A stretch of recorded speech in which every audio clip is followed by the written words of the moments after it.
Hey, I'm Mike. We're on page 20 of my comic book, First Son and Sword. And of course, this is draw process, so I'm going to draw the page. You'll get to see the whole thing, including the finished product with the words and all that. You can read the whole comic on the web comic site. And I'm going to process about what I'm doing with my art and how I'm thinking about my crazy life. Is it crazy to be an artist or impossible to a degree? I guess so. This thumbnail I ended up changing. I was able to combine panel one and panel two, the action in panel two, into the little more establishing shot of panel one. And that allowed me to have a panel at the bottom showing Weaver more clearly what she pulls out of her clothing. And so she's having them pour their blood into bowls, and she's taking something out of her tunic, and it's a leaf. So it's gonna be a poison that she like puts on the blood and to see how the blood reacts. She's a little chemist here, right? Um. Okay. Um. Yeah. What is it that I'm doing with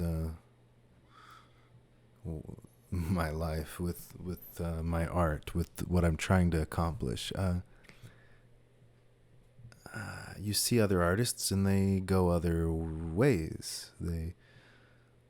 They're doing things in a different way. For example, they work on different art skills, or their approach to comic pages is clearly just expressing different values, different interests. For example, some people will take a lot longer to draw a comic page. They are more interested in the character acting or the accuracy of anatomy, or using reference to get some of those things right. In the mood and color and feel of things, and than I am.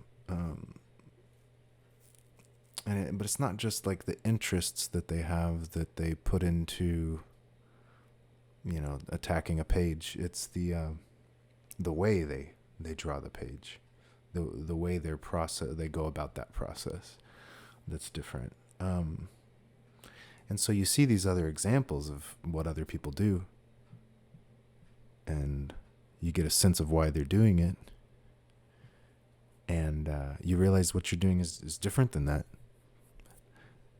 and you second guess yourself.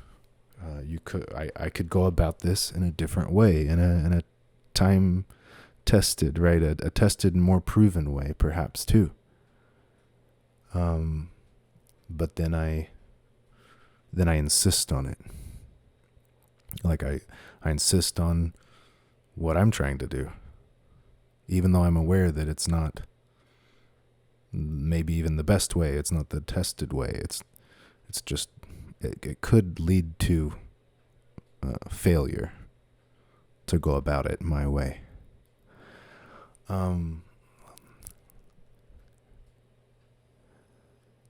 Maybe that sounds a little heavy. I mean, we're just drawing comics. It's just fun. This is just having fun and expressing yourself, right? But at the same time, for me, you're putting your life into it. You're putting your time and your energy and your effort in a direction, and not just in a book that you're trying to complete, but in the type of artist you're trying to become, the person you're becoming. And that is a big question. That is a lot of commitment, a lot of work going into that. And when you don't have a roadmap, that's scary. And a lot of people will, succumb to that pressure.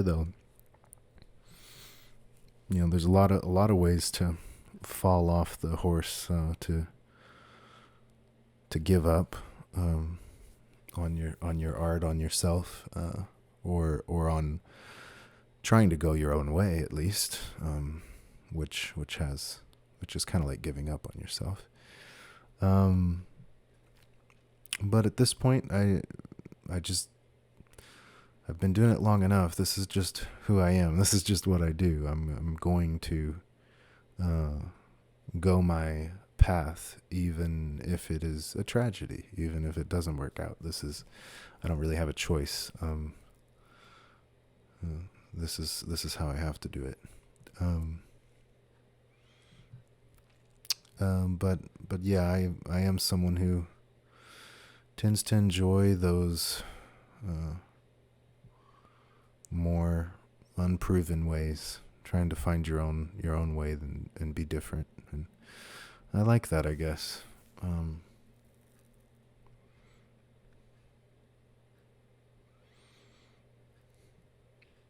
Yeah, I have friends that, make comics, but I've never looked to anyone else and tried to do it their way, even when I was new and not very good.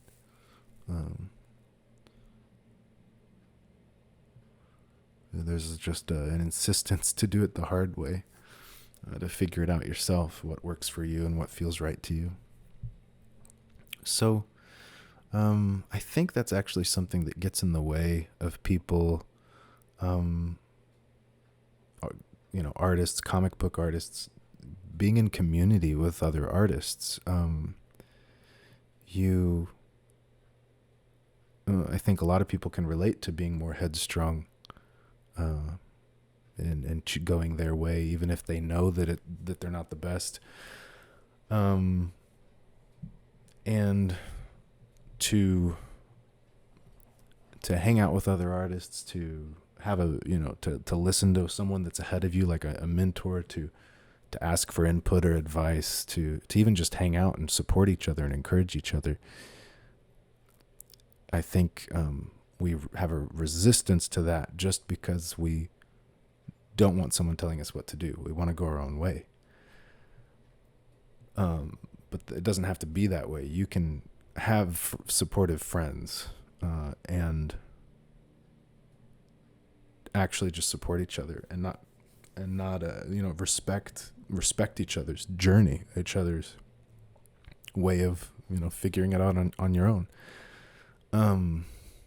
So yeah, if you've given up on community, I think there's other things too where sometimes when comic people want to develop relationships and hang out, it feels like they're just networking. It's just to try to get a sell on their book, or a publishing deal, or just another fan for their thing or whatever. And that's another reason I think that we isolate more than we need to. But there are people out there that aren't just looking to sell their book and network professionally, but they're interested in real relationships. So yeah, don't give up on that.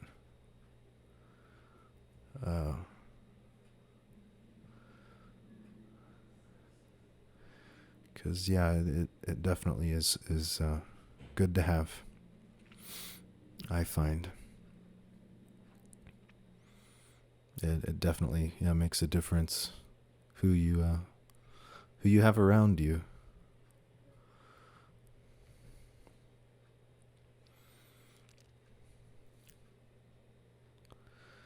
Well, yeah, this was kind of an interesting panel. I guess I've been a little more risky in my panel compositions lately, where I'll have parts of someone's head in the shot, like both sword and sun are both only slightly, only kind of in this shot.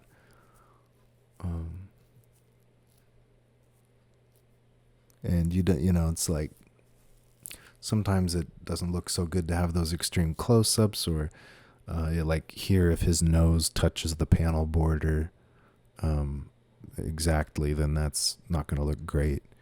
And sometimes you lose some of the expression if you don't show the mouth or the eyes or whatever. But I've been taking a little more chances with that. You'll see that I draw there beyond the panel border. I've done that multiple times here. When I have drawings in a panel that I want to make sure the drawing is right, sometimes I need to see more of the drawing because it's just too cropped in. Like with the hands on the left there, I went ahead and drew the hand off the panel so that I knew that it felt right the way we were seeing it.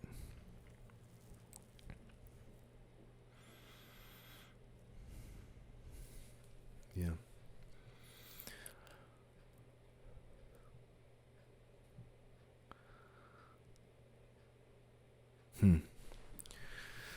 Yeah, this panel here is kind of a repeat of the first one, so I don't know if I explained this fully. Sword is going. He cut his own hand in the last page, and because he was instructed to pour his blood in a bowl and to do the same with Sun. I don't know if I said that right. Sword poured his blood, and he's supposed to do that to Sun too. And he goes to cut Sun's hand, and the first time it doesn't draw blood. So then he does it again, and he pushes harder, deeper. Just a little moment of reminder that Sun is different than other people. His skin is tougher. He doesn't cut as easily. He probably heals faster, and his blood coagulates faster, and so on. So it's almost the same exact panel as before, but slightly smaller. And these are kind of complicated actions to capture. I've got Sword's reaching across his body with his left hand, grabbing Sun's wrist, and then with his other arm, he's kind of rotating his shoulder over Sun's body, and coming at that the far angle for him with his right hand to cut the hand. So here I wanted to capture a close-up of Sun's hand over the bowl, but I also wanted to capture Sun's face. And so I went with like some not super accurate, but dynamic foreshortening. So for his hand to look larger than his head, we've got a pretty extreme view here. And I'm just going for what feels believable. Like, if I were looking at a boy there, where do I think I would see the table? What vanishing point would it be going to? Does the bowl appear to be a similar size in each panel and a similar shape? What would it is it believable? Does it look like it could look like that this time? It's not perfectly accurate. I'm not going for a bowl. I'm not trying to draw a man and a bowl and a table and a room at different angles. Like I'm trying to draw what I would see. Like every time I'm imagining, like when you're life drawing and you're looking at a photo or you're looking at real life and you're trying to draw what you see, I'm trying to draw what I see in my mind.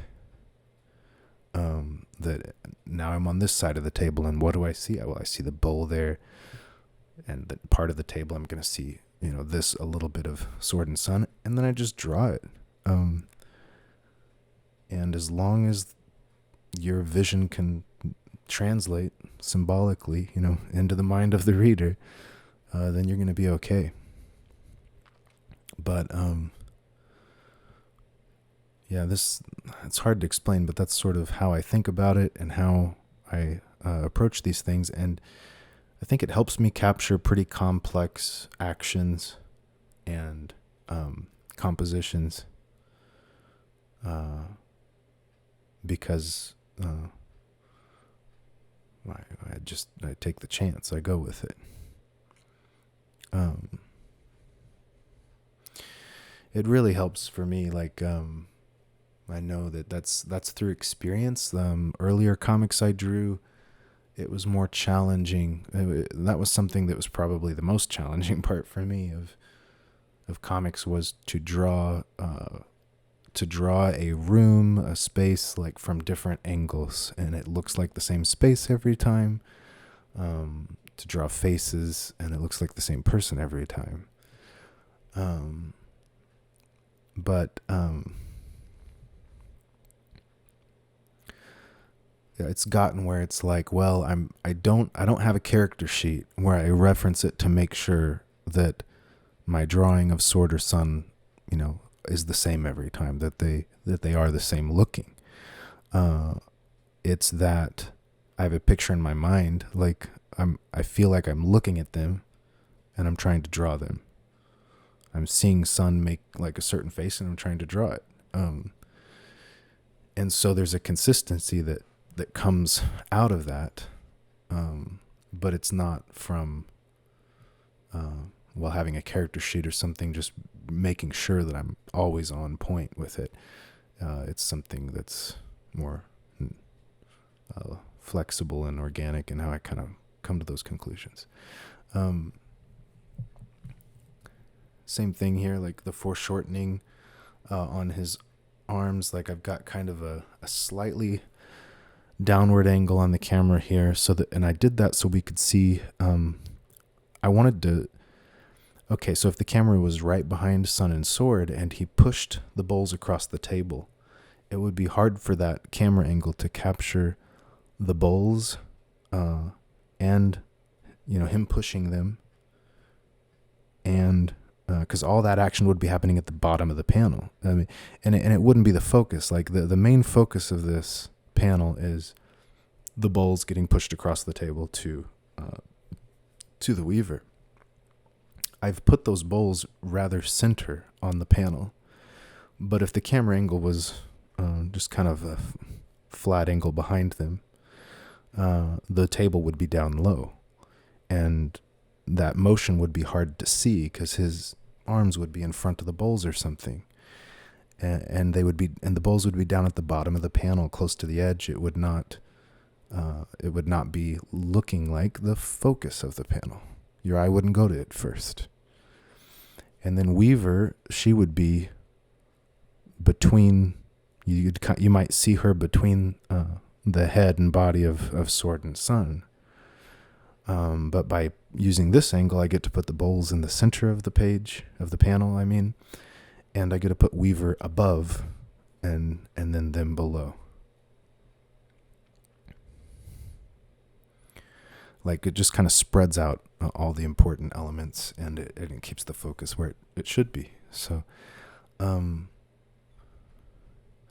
now when I say that, it sounds like I'm really analytical, that I think all these things through before I draw it on the page, but I really don't. It's more like I try to see in my mind what's important, and I know it's okay. Sword's pushing these across, and I just kind of start scribbling. I start to draw that happening, and then I realize, oh, you can't see these bowls unless the camera's at an angle where it's between the two of them, and you're not gonna see Weaver as well, or you're not gonna see the bowls well if they're down low. Okay, so it's just I scribble and play my way through those problems as I try to capture what I have in mind. And that's the thumbnail process sometimes. It's partly in the thumbnails and it's partly on the page that I figure that out. But the thumbnails definitely involve a lot of scribbling, a lot of different attempts as I figure out how to convey the action I want to convey. Yeah, here this was not thumbnailed. I've got a long, tall, skinny panel here. And I know that I wanted to show her hand reaching into her tunic and pulling out from a baggie a little leaf. And so it's a close-up on that. So I thought, okay, like I could go really close up and make it about the leaf in the bag. But if people, you might see in the previous panel, she's starting to reach. She's already reaching into her cloak in the panel before. And that's to help people know what they're looking at, that they're going from one action to the next. But the way I chose to frame this, her body is being shown to a degree. The old or shriveled hand is a focus. And so I let this panel be about those things too. It's not just the leaf. Now the leaf's the really important thing, but I'm going to show that in the next panel. I'll show that when it goes into the bowls. I wanted to capture more of the action and I wanted to get a good look at her hand to show people. And that's partly because I feel like when I look at the drawings leading up to here, I kept drawing her hands very claw-like, and they look like there's something going on with her hands. I think my daughter might have seen it, and she's like, "Yeah, her hands look funny, or her hands look weird, or creepy," whatever she said. So like the way I drew it clearly drew attention to it, but if I don't give people a good look at it later, then the attention being drawn to it is wasted, like, because they want the payoff. So I felt it was that was partly why I thought that it would be good to give a good look at these hands that are clearly meant to look interesting, meant to look different. And that was kind of an accident. It's because that's just what I felt I was seeing from the previous pages. How it just happened to end up looking.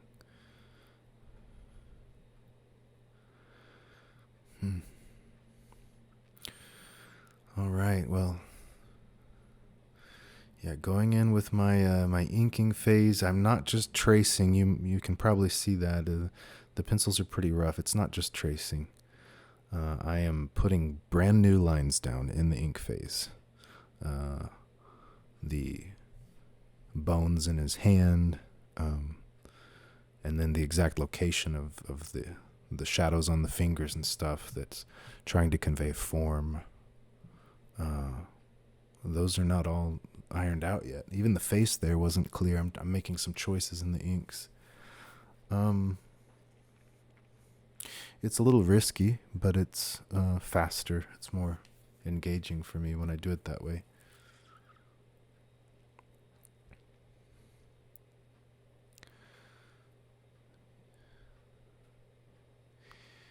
Yeah, here, the shadows are the larger blocks of black that I throw in on fingers and on the arms and hands. These convey shadow in a way. They convey form, like the shape of things, but they're not conveying exactly a shadow. I'm not putting things entirely in shadow. No, that's multiple reasons. I mean, these panels are pretty small, and I want the action to be clear. So, if I throw a lot of shadow on parts of the body and stuff, then it might be harder to see. And so I have a way of just throwing a little shadow on things to give it form, without going all out with it. Like here, I mean, that's kind of an example with his hair. I've got a little edge of highlight on it, and the rest is black. I have kind of one reflective spot on his hair along the back, and the rest is black. And then, because he has black hair, and then for Sun, I've got some black spots on the back of his head that, let's say, it's a little more in shadow. But the reason those black spots are there is not just because, well, there's not a strong light source back there. They're on his sides. So it isn't unbelievable. But I put those shadows there to convey the shape of his head. to not let it just be an outline. All right. I used to use an inkwell and brush, but that takes a little longer because you have to keep re-dipping the brush. But it did look nicer in some ways. I have drawn comics where I use the brush for every line. I've drawn at least one comic that was all brush for every line. And I did use an inkwell and a real brush for that. It wasn't bad. Sometimes I wonder if I want to try that again, if I want to move that direction, but it is just such a different direction to go for me than to use the pen. To use the pen is to have your lines be, like I was talking about adding form with these shadows, like all my lines are a consistent weight. So if I want to add weight to something, I add a block of shadow for form, because I'm not going to do it by thickening the line, which you can do with a brush. But just the process, the practice is just very different. So I don't know if I want to do it, but sometimes it's tempting. There's ways that it's much faster. For instance, if you're gonna draw a lot of foliage, organic shapes like that, the brush can just slap those on so well, so quickly. It's good for hair. It can capture that organic shapes in the hair better than just a solid line. So maybe someday I'll give that a shot again. But I know I've got a lot more to learn and grow in when it comes to this approach as well. Here I did put a shadow on the table. So here I chose to put a more clear shadow. Now there are windows on each side of him, but he's closer to the window on his left, our left too. So, and same thing with her. I put a shadow on the floor there behind her. Those shadows are to help make it more clear. Like the table, him and that the table's underneath him is just more clearly conveyed by adding the shadow. And same with her, the shadow to her left helps make it clear where the edge of the table is. And that's it. I hope I got to share some of my thoughts, things I've been thinking about and processing, and then share and on the techniques and stuff I'm doing on the page and why. Here I made some mistakes in the pencils and in the inks. Basically I made a mistake with the inks, and then I tried to ink where pencils weren't clear yet, and I just took a risk and went for it, and I ended up putting lines in the wrong place, and then I added to them to try to make them look a little better, and it got a little messy. So I went back with the whiteout, cleaned it up a few times. This was quite a struggle, but I finally got it. Yeah, you'll see here I'm going back again, and I'm taking out some of the black, getting the form to look more correct for that part of the body, because that's because I didn't pencil it first well, and I'm gonna get better at that, but I'm also going to learn the things that I struggle with. Like, this is one of those things I probably should spend a little extra time in the pencils, because then I'll know that I'm getting those shapes right before I go to ink, and it'll save time to do that.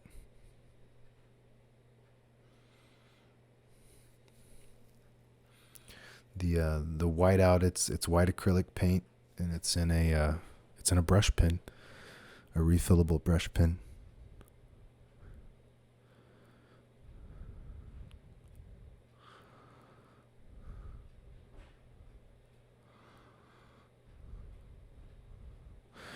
And now the final cleanup of finding lines that didn't quite touch or overlapped, or actually some of them just maybe even get erased a little too much. and then I look at it and I go, I'm gonna go over that line one more time because it's an important one to look weighty. I don't want it to look thinner in the final. Yeah, here that's that little shadow. That's like part of Sword's body, but it's just not important what it is. It's just shapes in the background. So I added more and more shadow because I felt like they were distracting. And there's the finished page with the color, with the words. Remember, you can read that on the webcomic. So if you don't have time to see it all here, or you want to see how the story's flowing. And that was page 20. So we are almost there to what would have been a full-length comic, somewhere, I don't know, 20 to 24 pages. So we're getting to that full comic length, and but I've chosen to do a longer story, so it's going to be quite a bit longer. I think in the end I'm going to be able to print just this story, Crocodile City, as one issue, like one jumbo issue, and then I'll try to do that probably with each one, just do a limited run of each story. But yeah, I can't tell you how long this one will be. It could be the rest of the year since I release one page a week. We will see you next week. Thanks for watching. Be the practice of your art. Encourage others to do the same.